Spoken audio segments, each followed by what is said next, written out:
Namaskar. I'm Didi Ananda Rasasudha from Ananda Marga. I'm a tantric nun. Ananda Marga is a global movement for yoga, meditation, and also we do a lot of social service. I work for the branch called Amurtel, Ananda Marga Universal Relief Team Ladies.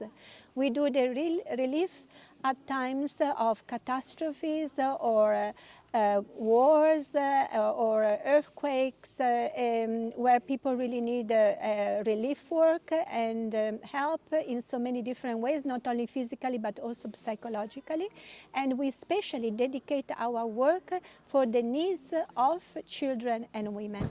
In the last practically more than 1.5 years, is almost 1 year and 8 months, we worked steadily to help the displaced Palestinians in Egypt as well as the people in Gaza.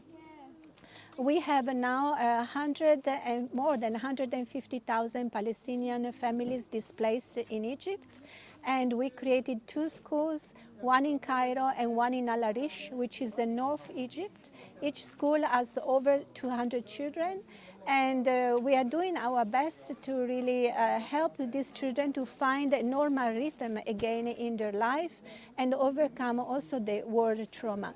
Most of these children have lost at least one of their parents, if not both, and they still have nightmares. You can see from the drawing, because we do a lot of art therapy to help the children.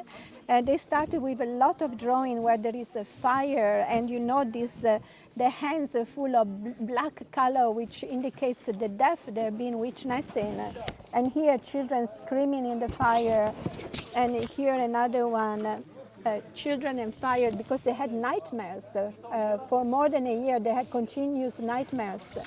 And they also depicted so much of their story, you know, like trying to have a life of taking bath and swimming and hanging the clothes after washing, and always the bombs on top of their head.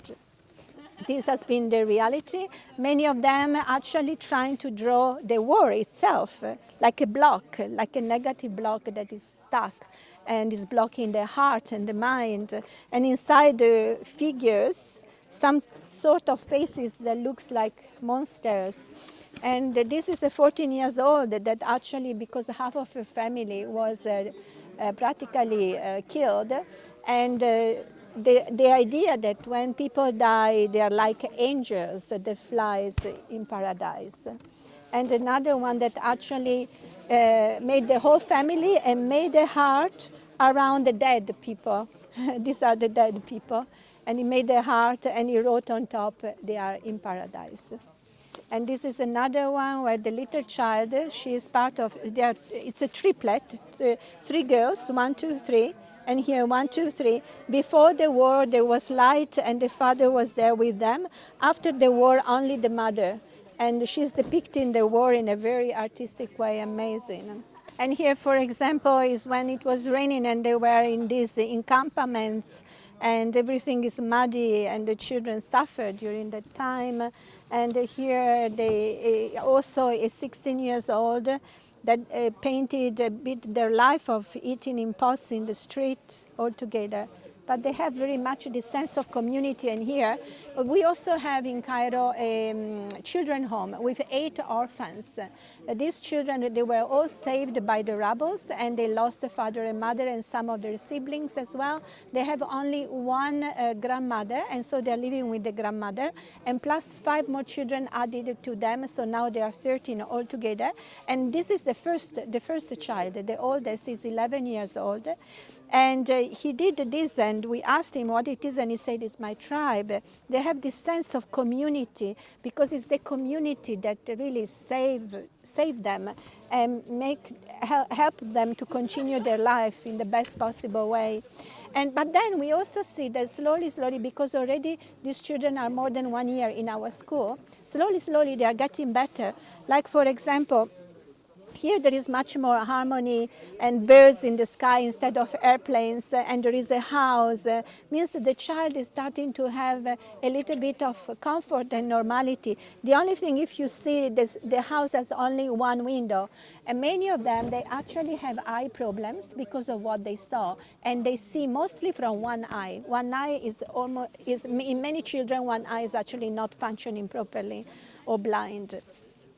This is also the child is swimming, and there is a harmony, and there is still the sense of belonging with the flag of Palestine.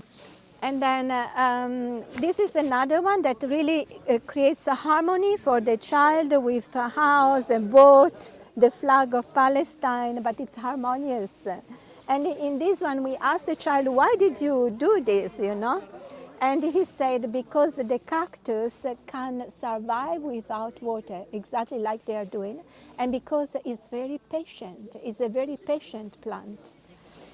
And that's always better and better. Like, you know, this child in the beginning, she was very much about fire, being in the fire, because she was saved from the fire and from the rebels. She actually painted this beautiful combination of color, pink and blue and purple, and very, very nice. So the child is finding some harmony, some sense of inner harmony, and many of them, they paint a lot of birds, because birds is a sense of freedom, to be able to fly and to be free and to have a normal life where you feel free and you don't feel oppressed and suppressed by your environment as they lived for so many years. Of course, if any one of you would like to contribute to Amurtel and to the work of Amurtel for Palestine, please see our website, amurtel.eu. And we have some more information there, and we have also a contact where you can send your funds. And you can also write to me personally in my email, and if you want, you can call me and have more specific information. Thank you so much.